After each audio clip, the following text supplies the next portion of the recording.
himself to them like a loyal puppy, hoping for a scrap of attention. "Is that a fresh print?" Elliot asks, sounding worried. At least someone else shares my sense of alarm. "I didn't see it here yesterday," says Richard. "The line must have come through last night. Imagine stepping out to answer the call of nature and running into that." He yowls and swipes a clawed hand at Elliot, who flinches away.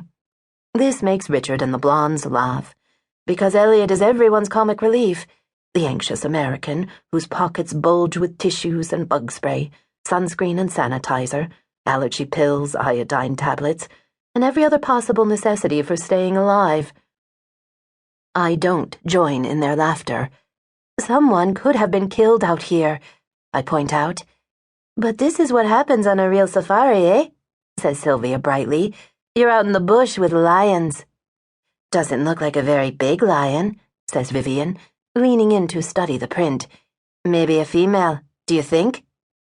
"Male or female, they can both kill you," says Elliot. Sylvia gives him a playful slap. Ooh, are you scared? No, I just assumed that Johnny was exaggerating when he gave us that talk the first day. Stay in the Jeep, stay in the tent, or you die. "If you want to play it perfectly safe, Elliot, maybe you should have gone to the zoo instead," Richard says, and the blondes laugh at his cutting remark. All hail Richard, the alpha male. Just like the heroes he writes about in his novels, he's the man who takes charge and saves the day. Or thinks he is. Out here in the wild, he's really just another clueless Londoner, yet he manages to sound like an expert at staying alive. It's yet another thing that irritates me this morning, on top of the fact I'm hungry, I didn't sleep well, and now the mosquitoes have found me. Mosquitoes always find me. Whenever I step outside, it's as if they can hear their dinner bell ring, and already I'm slapping at my neck and face. Richard calls out to the African tracker, "Clarence, come here. Look what came through camp last night." Clarence has been sipping coffee by the campfire with Mr. and Mrs. Matsunaga. Now he ambles toward us, carrying his tin coffee cup, and crouches down to look at the footprint. "It's fresh," says Richard, the new bush expert. "The lion must have come through just last night."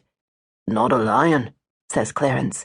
He squints up at us, his ebony face agleam in the morning sun. "Leopard." "How can you be so sure? It's just one paw print." Clarence sketches the air above the print. "You see, this is the front paw. The shape is round, like a leopard's." He rises and scans the area. "And it is only one animal, so this one hunts alone.